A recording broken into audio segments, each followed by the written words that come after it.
grade 4. Hopefully you are all fine. So today we are going to start 16th lecture. So in the previous lecture we have studied some non-living factors of a habitat.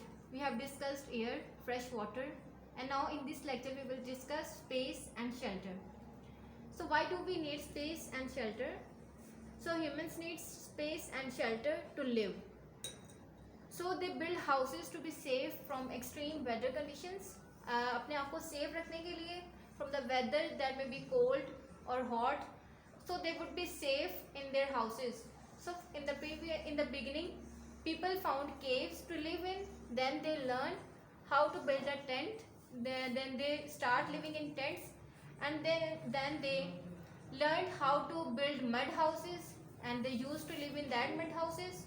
And from that they process and develop mud bricks, and they built houses from that bricks, and these are more safer than the previous form of house. So the mud houses were not so safe. They cannot prevent such harsh conditions, so they develop bricks, and these bricks are made of clay. So these houses are more strong than the previous ones, so they provide safety and shelter to humans. So nowadays humans do not have many natural habitats because they have cleared forests and built cities to live in. So now humans have moved to cities where they have built large buildings instead of living in mud houses and bricks houses. So they have developed large buildings in which they live with all the facilities, and they have cleared natural habitats to build their houses. So we have studied all those factors that we obtained naturally from all these things. So let's see what we are returning to our habitat. We obtained food, air, and shelter from our habitat. So human population is increasing at an alarming rate. Human population बहुत ज़्यादा बढ़ी है. So people move to the cities instead of living in villages, and they need more houses to build and more food they need to be grown. So therefore the people are not aware to the damage caused by their environment by careless human activities. So when they need more houses, they will clear more land and they will cut more trees. So these are all activities that are damaging the natural habitat. So these activities have caused pollution and global warming. So this is very harmful to their habitat. So when pollution occurs, these pollutions may be air pollution, water pollution, and land pollution. So when these pollution occurs, humans will suffer. All organisms, living organisms that are living in that habitat will suffer. So global warming, the increased amounts of gases, greenhouse gases are also increasing. So to fulfill their requirements, they are clearing natural habitats. So people cut down trees to increase the area of the land and to get wood. So when population is increasing, they will need more space to build their houses. So they would cut trees to get more land and wood. So this results in the extinction of many animals and birds. So when trees will cut down, so the land will reduced, and the birds that are living on that trees will be reduced. So they are creating harmful losses to their habitat. So fewer trees means less oxygen, more carbon dioxide in the air, and little control over air pollution. So when there are no trees, there will be no oxygen to breathe, and there will be more carbon dioxide, and this carbon dioxide will lead to global warming, and there will be air pollution. So all these are all conditions that are creating harmful effects in the habitat. So let's study about global warming. So this is also a consequence of human activities.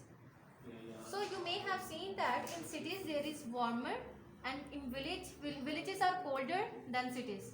So what is the reason behind this? This is because the cities have more automobiles and factories. So cities contain more cars, bikes, and factories. So that's why they give off harmful chemicals and smoke. So smoke and harmful gases are produced from these factories and vehicles. So these gases include greenhouse gases. So greenhouse gases are carbon dioxide and chlorofluorocarbons. So these gases are evacuated from ACs, refrigerators. So they absorb sun's heat and cause a rise in the temperature. So when these gases are combined with sunlight, the sunlight's heat, so they will cause a rise in temperature. So this rise in temperature is called global warming. So the burning of coal is also increase greenhouse gases in the atmosphere. So these are all conditions that causes global warming. So let's see how global warming is affecting. So when sunlight heat are absorbed by the earth's surface, so these are the surfaces that are absorbing sunlight, and these will be used to keep the earth warm. So when there are no chlorofluorocarbons and carbon dioxide extreme levels, so these gases will come to the surface of the earth and will go back to the surface. So some of the heat and light is reflected back into space. Some of the heat will reflected back to the space and other will entrapped here. So some of the heat of the sun is absorbed by the earth, and some of the heat and light is reflected back to the space. So some of the heat that is remained on the surface of the earth, this will cause the greenhouse gases in the atmosphere trap this heat and causes a rise in the temperature. So this rise in temperature leads to global warming. So let's see what are the effects of a global warming. So global warming will lead to desertification, decreases in snow cover and sea ice, and rising sea levels. So these are some of the effects of global warming. So now your home task is to write the answer of the question. What is global warming? You will write it on your notebooks and will learn it. And the second question is, what human activities damage the environment? So these are two questions. This is your home task. Hope you understand today's lecture. So take care and Allah Hafiz.